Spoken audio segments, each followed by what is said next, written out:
오늘의 헤드라인입니다. 겨울철 영하의 추위가 찾아오면 도로가 얼어붙어 미끄럼 사고로 이어지기 쉽습니다. 차량 통행이 적은 이면도로나 나들목은 물론 아스팔트 위에 생기는 블랙아이스도 각별히 주의해야 합니다. 전선이나 케이블 등에서 일어나는 비정상적인 온도 상승을 실시간으로 측정하는 장치가 개발됐습니다. 배터리 없이도 반영구적으로 쓸 수 있고 어디에나 쉽게 부착할 수 있어 화재 예방에 도움이 될 전망입니다. 담뱃값과 같이 술병에도 음주 폐해에 대한 경고 그림을 붙이는 법안이 발의됐습니다. 기존 경고 문구에 그림까지 더해 수위를 높인다는 건데 국회 통과 여부에 관심이 쏠리고 있습니다.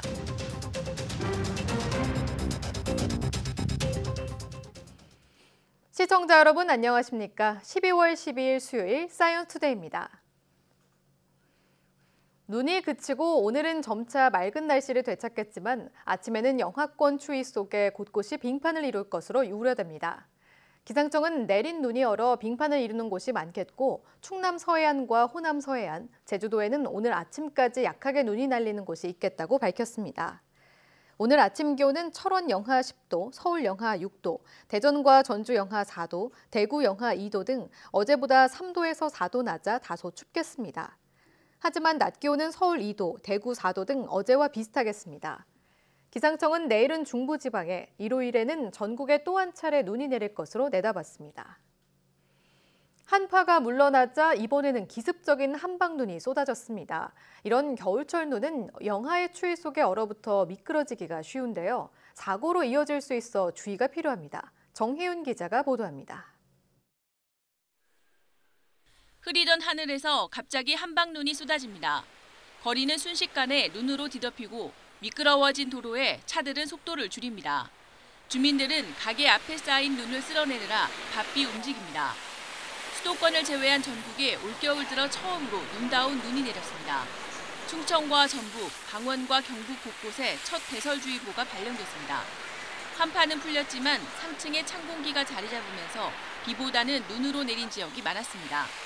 서울과 중부 서해안을 제외한 대부분 지역에 눈이 내려 쌓이는 가운데 경상 내륙과 강원 남부는 매우 많은 눈이 쌓이면서 이번 눈은 밤사이 그치겠지만 기온이 영하권으로 떨어지며 곳곳이 빙판으로 변할 가능성이 큽니다.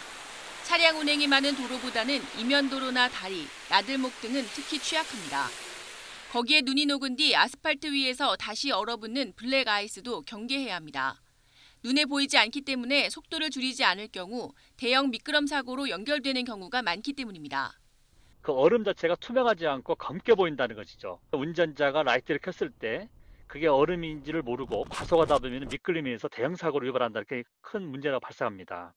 교통 전문가들은 기습적인 눈이 내린 다음 날에는 속도를 절반 정도로 줄이고 앞차와 간격도 평소 2배 정도로 확보하는 등 안전에 주의를 기울여야 한다고 지적했습니다. YTN 정혜윤입니다. 정부가 아닌 민간 사업자가 동네별 미세먼지 실황과 5일간 미세먼지 예보를 도입합니다. 민간 기상사업자 K웨더는 어제부터 전국 2만 555개 동 단위의 미세먼지와 초미세먼지 수치를 실시간으로 제공한다고 밝혔습니다. 또 전국 19개 권역의 미세먼지 예보도 정부가 발표하는 이틀치를 넘어선 5일 예보로 발표합니다. K웨더는 정부의 360개 미세먼지 측정망과 독자 구축한 2천여 개 측정기의 데이터를 인공지능으로 분석해 실황과 예보를 생산한 뒤 자사 홈페이지를 통해 제공한다고 설명했습니다. 지난달 일어난 KT 아현지사 화재의 원인은 합선이나 과부하 같은 전기 사고로 추정되는데요. 국내 연구진이 전선이나 케이블 등 전력 설비의 과열 정도를 실시간으로 측정할 수 있는 무전원 진단 기술을 개발했습니다. 보도에 양회영 기자입니다. 통신 대란을 일으켰던 KT 아현지사 화재. 방화나 테러보다는 합선이나 접촉 불량, 과부하 같은 전기적 요인이 화재의 원인으로 추정되고 있습니다. KT는 화재 감지 시설이 있어 초기 진화가 가능했다고는 하지만 광케이블의 과열을 미리 감지하는 센서가 없었다는 점은 아쉬움으로 남습니다. 국내 연구진이 전선이나 케이블 등 전력 설비의 비정상적인 온도 상승을 실시간으로 측정할 수 있는 무전원 온도 진단 장치를 개발했습니다. 이 장치는 전선 주변에 자기장을 모아 스스로 전기를 만들어 쓰는 자가 발전 방식이라 배터리 없이도 반영구적으로 쓸 수 있습니다. 또 전력 설비 어디에나 쉽게 붙일 수 있는 무선 구조로 최대 15m까지 무선 측정이 가능합니다. 온도 센서를 직접 전력 설비에 접촉하는 방식을 적용해 정확한 온도를 실시간으로 측정합니다. 자기에너지 집속효를 극대화하여 온도 센서가 손바닥 안에 들어올 수 있도록 크기를 최소화하였고, 무선 통신 모듈에서 소비되는 전력을 마이크로와트 정도로 획기적으로 낮추어서 낮은 전류에서도 무선 통신이 가능하도록 하였습니다. 국내 연구진이 개발한 이 장치는 중소기업의 기술료 1억 원을 받고 기술 이전됐습니다. 이 중소기업은 기술 이전을 바탕으로 2020년부터 기존 제품보다 40% 저렴한 가격으로 제품 판매에 나설 예정입니다.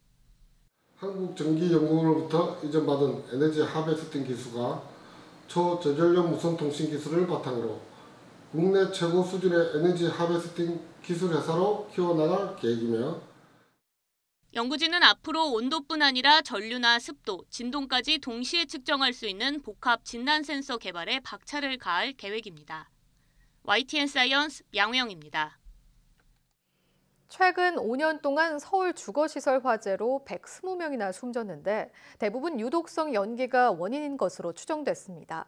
연기를 빨리 감지하면 피해를 크게 줄일 수 있겠지만 상당수의 집은 아예 감지 시설이 없고 있더라도 성능이 크게 떨어졌습니다. 오승엽 기자의 보도입니다. 천장 등이 시커멓게 변했지만 가구 등은 비교적 상태가 좋습니다. 유독성 연기만 발생했을 뿐 불꽃이 커지지 않아서인데 잠자던 한 명이 숨지고 2명이 다쳤습니다. 상황이 비슷했던 다른 아파트에서도 2명이 숨졌습니다.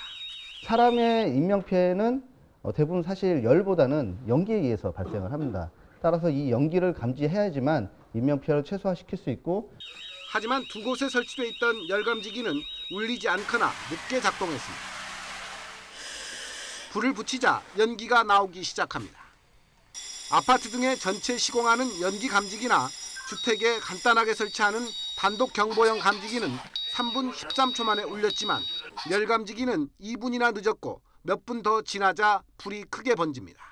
시간 차이는 2분 정도밖에 되지 않지만 그 2분이면 충분히 대피할 수 있는 시간을 확보할 수 있는 시간이고요. 담뱃불을 붙였더니 간격이 4분으로 벌어졌고 라텍스 매트에 니크롬선으로 점화했을 땐 연기만 나와 열 감지기는 아예 작동하지 않았습니다. 하지만 2015년 1월 이전에 허가받은 공동주택은 연기 감지기 설치가 의무화되어 있지 않습니다. 또 단독 경보형 감지기를 설치해야 하는 단독주택의 경우엔 처벌 규정이 없는 탓에 설치율이 37%에 불과합니다. YTN 오승엽입니다.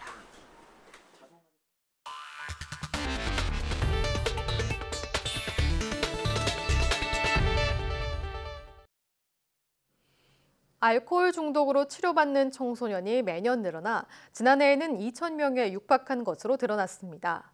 국회 입법조사처가 발행한 보고서를 보면 청소년 알코올 중독증 환자는 2010년 922명에서 지난해 1,968명으로 7년 사이 2배 이상 늘었습니다.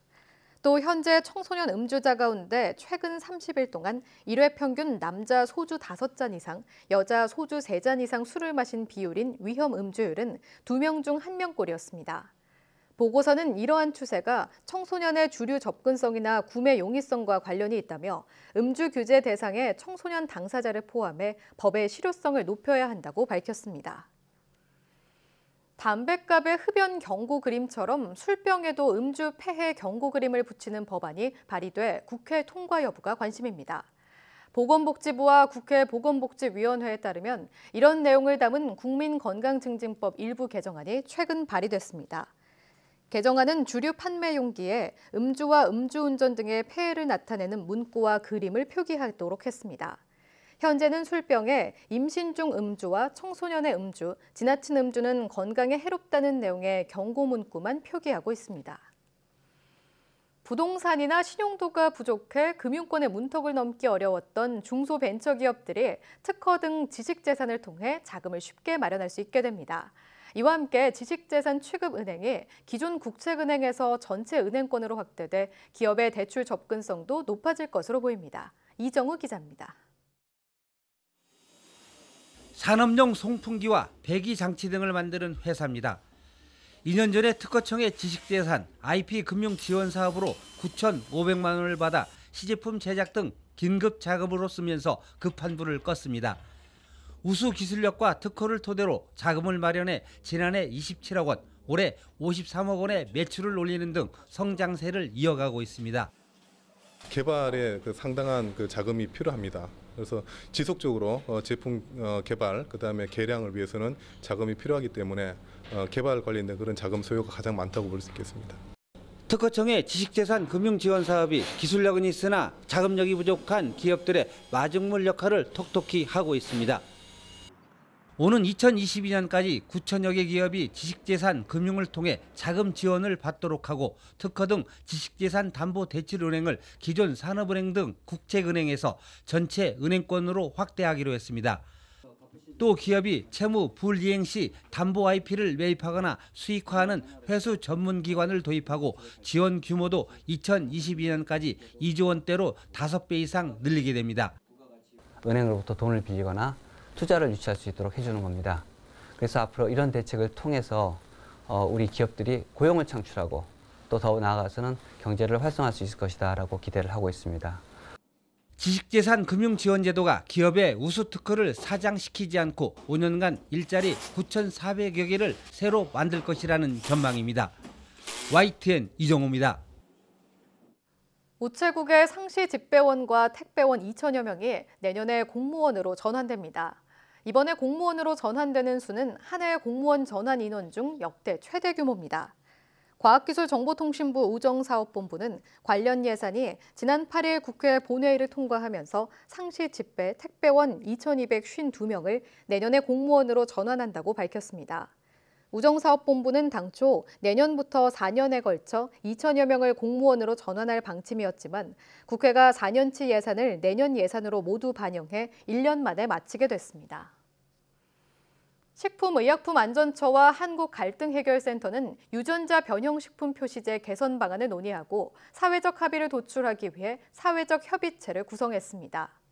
위원장은 강영진 한국갈등해결센터 공동대표가 맡았으며 소비자, 시민단체, 식품업계 대표 등 17명으로 구성됐습니다. 협의체는 GMO 완전 표시제를 촉구하는 청와대 국민청원이 20만 명이 넘자 청와대가 지난 5월 사회적 합의를 추진해 나가겠다고 발표함에 따라 구성됐습니다. 헤나 제품으로 염색이나 문신을 했다가 피부가 검게 착색되는 등 피해를 본 사례가 늘고 있어 주의해야 할 것으로 보입니다. 한국소비자원에 접수된 헤나 관련 위해 사례는 지난 2015년 4건에 불과했지만 2016년 11건, 지난해 31건으로 늘었고 올해는 10월까지 62건이 접수돼 지난해의 2배를 넘었습니다. 피해는 대부분 중장년층 여성에서 헤나 연모제를 쓰다가 발생했는데 피부 발진이나 가려움, 착색 등의 부작용을 호소했습니다. 소비자원은 헤나 제품들이 모발 성장 촉진이나 인체 무해 같은 표현을 사용해 의학적 효능이 있거나 부작용이 없는 제품으로 소비자들이 오인할 우려가 있다고 지적했습니다. 또 제품 사용 전에 알레르기 유발 성분 등을 확인하고 꼭 피부 국소 부위에 48시간 동안 패치 테스트를 진행해 이상 반응을 확인하라고 당부했습니다.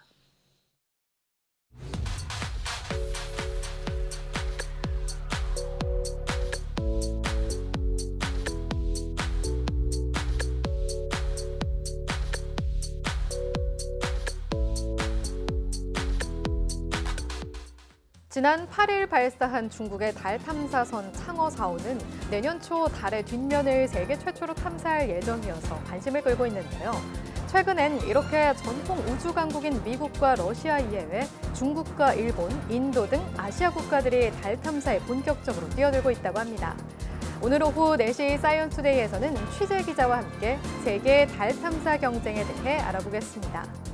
오후도 많은 시청 바랍니다. 함께해 주신 여러분 고맙습니다.